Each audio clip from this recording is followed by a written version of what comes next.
What up, YouTube? It's your boy KJ Revolving, and today we got why we should not look for aliens, the Dark Forest. And this is by the one and only something in a nutshell. I still can't say this man's name to this day. Now his videos, I guess ever since I watched one or two of them, his videos always popped up in my recommendation. So guess what? I gotta show love and support and try to get this knowledge in. You know what I'm saying? Incredibly big. Without further ado, let's watch the video. And if you're new, make sure you like, comment, subscribe. And if you do subscribe, and your cousin or your mother, your auntie, if they around you, hey, go subscribe to KG Revolving. Hey man, let me borrow your phone real quick. Take that shit in. You know what I'm saying? Join KG Squad today. Roll to 200. Big and seems full of potential for life, with billions of habitable planets. If an advanced civilization had the technology to travel between the stars at just 0.1% of the speed of light, it could colonize our galaxy in roughly 100 million years. Which is not that long given the billions of years the Milky Way has existed. So, in principle, any spacefaring civilization should be able to spread rapidly over huge sectors of the galaxy. And yet, we see nothing, hear nothing. That is kind of creepy, man. How we're apparently the only civilization on this planet. You know what I mean? The only living, breathing creature. Well, there's a lot of living, breathing creatures, but we're the only people that operate like us. There's nobody else that operate like us. There's no human beings in this entire world besides. I can't even speak right. What I'm trying to say is, there's no living beings anywhere else that's starting civilizations, building up cities and shit like that around this entire universe, and it's just us. I don't believe that's possible. People say that all the time, but I don't believe that we're the only civilization, bro. There's no way. The universe seems empty. But who knows if we actually do find aliens, or they find us finally? Who knows what's gonna happen? And then it's kind of creepy what goes on in space. How you got supernovas, black holes. That shit scary, bro. That shit kind of scary. I don't know what's going on. Stars and shit like that. They made that shit look so cool and shit when you look up at the sky. But when you actually see that up close, that shit is scary. Like, what's the point in all that? What's the point in that shit? I don't understand. That's not. There's no food chain. There's no nothing like that for this. Devoid of others. This is the Fermi paradox, which we've discussed in more detail in other videos. Confronted with the seemingly empty universe, humanity faces a dilemma. We desperately want to know if we are alone in the Milky Way. We want to call out and reveal ourselves to anyone watching, but that could be the last thing we ever do. Because maybe the universe is not empty. Maybe it's full of civilizations, but they are hiding from each other. Maybe the civilizations that attracted attention in the past were wiped away by invisible arrows. This is the Dark Forest solution to the Fermi paradox. This guy, he's woke, bro. This guy is woke as fuck.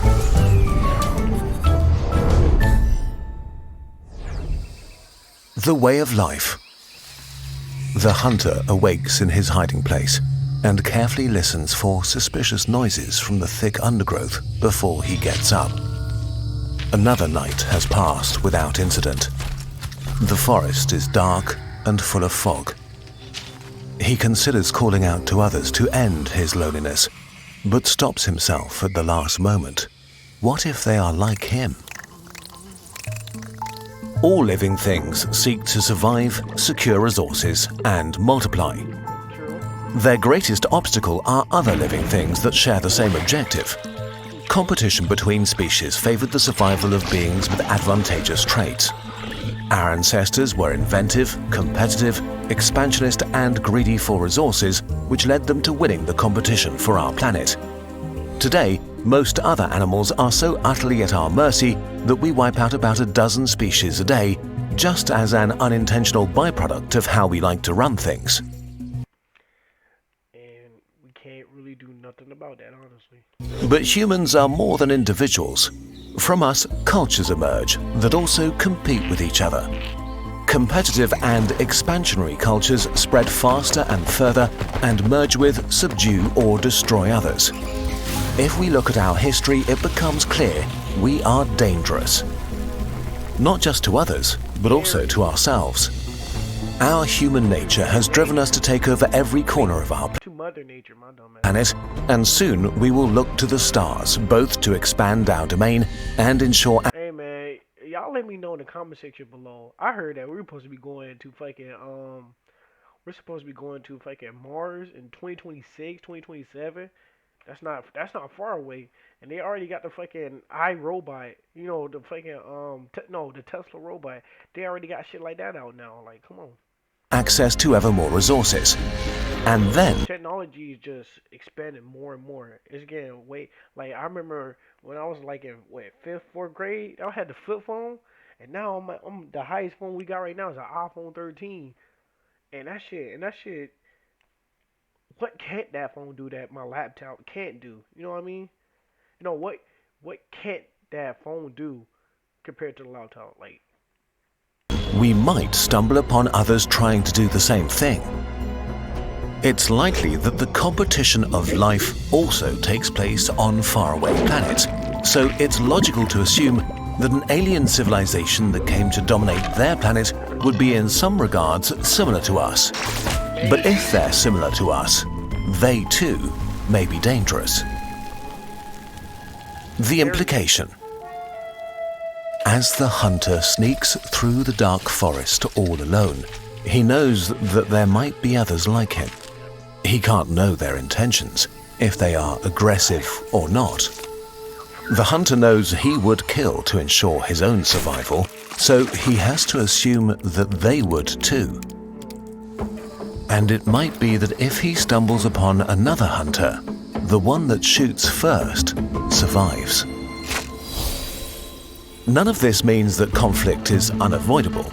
So far, the progress of the modern world seems to have made us more peaceful, not more violent. it depends though, cause if we go to a different planet, if aliens came to this planet right now, as we speak, I guarantee you they're getting taken away. There's going to be conflict. Like look at people, bro. I thought that thing about Area 51, where 100,000 or a million or 100,000 people, whatever, they was supposed to go invade Area 51, but they didn't. But they signed papers and shit saying like, yeah, man, we're going to invade Area 51, and the government was like, hey, man, you come here, you might get fucked up. But that shit never happened. Like this right here, I mean. I feel like if we really catch aliens and shit like that, everybody saw an alien. I feel like I don't know. I just feel like it's not going. It's going to be. I feel like there's going to be conflict either way. So Maybe this is true for other civilizations too, that eventually progress means less conflict, not more. maybe. Different alien civilizations also should vary from the I'm just saying, because if we encounter another civilization, another species that are just like us, you know what I'm saying? There might be conflict, especially how the way they look, all kinds of shit like that. Unless human nature can change, but unlikely. Especially the government, like taking aliens away and shit like that. Shit, I don't know. mild and peaceful to the malevolent and militaristic. The existential problem we're facing is that when we meet others between the stars, we have no way of telling who is peaceful or aggressive and what their true intentions are. Similarly, they might not understand or trust our intentions even if we tell them that we are peaceful. On top of that, if we did discover another civilization and they discovered us, the light years between us would mean years of communication delay. Both sides would be in a state of uncertainty, wondering if the wisest move is to just attack, because there's another serious issue: technological explosions and the first strike advantage. We don't know where the limits of technology are, but we do know how much technological progress matters in war. A few hundred or thousand years can turn conflict with uncertain results into a one-sided massacre. Caesar's legions would stand no chance against Napoleon's army with their cannons and muskets, which would be eradicated by artillery from the First World War, which would not stand a chance against today's drones and guided missiles.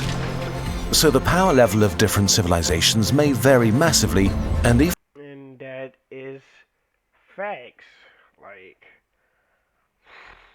even if not, between the time it takes us to detect another civilization, I feel like the person that's in charge of like meeting this alien, or the alien in charge of meeting this person, I feel like they gotta be, their communication, their social skills gotta be 100. They gotta have 100 charisma, 100 language, 100 communication skills. Like, they have to have all of that, bro. There's no way, bro. Like, cause depending if they talking to the wrong person, that leads to conflict right there. and us saying hi, we might already be hopelessly behind on the tech tree. Which is bad enough, but the nature of interstellar conflict makes this worse. If your opponent is light years away, sending an invasion fleet takes so long that by the time it arrives, it might be hopelessly obsolete. So war between civilizations might be just about eliminating the other to remove an existential threat to yourself. Someone else who might be so scared of you that they attack the first chance they get. In this environment, the only way to guarantee a win is to strike with such force and speed that the target has no chance of survival or time to counterattack or escape to seek revenge later. The stakes are the highest possible, with no room for error. If we assume that the majority of civilizations live on planets, that leaves them pretty vulnerable. All you need to do is throw something massive at a planet to make it uninhabitable. So the ultimate interplanetary annihilation weapon is probably something like a relative... Damn, what the fuck? Ultimate interplanetary annihilation weapon? The hell? Long ass weapon. ...relativistic kill vehicle. A missile shot at a planet at a significant fraction of the speed of light. For example, a missile the size of a person going 95% the speed of light has as much energy as all nuclear bombs on Earth.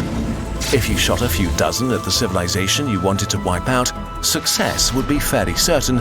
Even a single hit would suffice. Hey, I'm sorry for pausing a lot, y'all. Hey, if you born, hey man, 2095, year 2095, if you're watching this right now, man,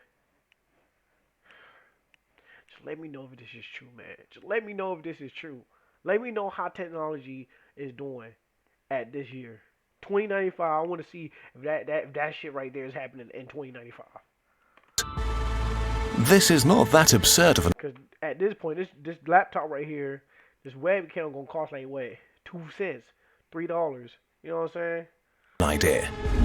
A civilization only slightly above us on the Kardashev scale would have enough energy to send multiple strikes against every planet it suspects of harboring life. At this point, I'm sorry y'all, but at this point, the planet is the goddamn ship. What makes these weapons so sinister is how much they favor a first strike, since they would be so fast that it might be impossible to protect yourself effectively against them once they're launched. Conflict between civilizations may not be lengthy affairs, but rapid winner-takes-all situations, where the first one to shoot wins. This makes any civilization an existential threat to any other. And if every civilization is an existential threat to every other, there may be only two kinds of civilizations out there: quiet ones and dead ones. So, what should we do? Should we worry? It's unlikely that anybody has noticed humanity yet. The radio signals we've transmitted in the last 100 years traveled a relatively tiny distance and have long decayed into unreadable noise. At our technological stage, if we don't actively try to get noticed, and if nobody specifically looks at our pretty unremarkable solar system, we'll stay hidden. But one day we will venture into space in a serious way and need to consider these kinds of questions again. We don't know if there are others or if we are going through the forest alone. But we have no way of knowing for sure. Hey, one day people gonna start evacuating planet Earth. 2022, 2221, maybe in that year. I'm sorry, y'all. For the time being, it seems the best we can do is to carefully listen. And even if we see others step into a clearing and make themselves known, we should not reply right away, but carefully watch them from the undergrowth. Perhaps we are also thinking about this all wrong by allowing our primitive brain that evolved in the context of the gruesome competition of life to conjure fears of predatory aliens all around us. Maybe the fact that we are looking at the universe like this is a sign that we are not grown up yet as a species. There could be a friendly, welcoming community of alien civilizations waiting That probably look just like us. You never know. to hear from us when we are ready. As for now, the good news is there is actually little we need to do. We just need to be thoughtful about the signals we send out into the galaxy. We need to watch the sky and learn more about our galaxy, our forest. Because whatever the nature of our forest is, full of dangers or friends, or nobody at all, only careful observation can tell. True. So, let's do that. At last, the hunter reaches a clearing and finds a comfortable position. Slowly, the sun melts the fog away. Lost in thought, he admires the vegetation until suddenly he is eye to eye with another hunter, frozen in terror just like himself. His mind is racing, considering all the different options. Hey, you could do. The hunter takes a deep breath and makes a decision. Maybe the only way out of the dark forest is to step into the clearing together. And with this hopeful picture, we say goodbye to the year 12,021 of the human era. We say goodbye to the year of 12,021 of the human era. It was a wild year to say the least, still much more fun than 12,020. Kurzgesagt had its most successful month ever and published a book. We tried a lot of new techniques and really got into Blender and Cinema 4D, hiding more and more 3D in our videos, Yeah. and is possible because or travel further. Alright, man. Look. So, my bro, all I gotta say is what this man is speaking is facts, and it depends on the person that actually encounters an alien. That's all it means. That's all that means. That's all what it means right there. Cause guarantee you, if you, all right, let's say this. So if it's two peaceful people, then okay, cool. But if it's one going against the other, if the alien's a good guy and we the bad guys, like, man, who the fuck are you? Yada yada yada. This that, and you fuck around and kill him, and you gonna make all the aliens upset. Like, what's the point? Or if it was the other way around, and cause either way, both species are backing each other up at the end of the day. So the only way they could not do this is with conflict. I mean, without conflict. But if you understand what I'm saying, man, make sure you like, comment, subscribe. In year 2095,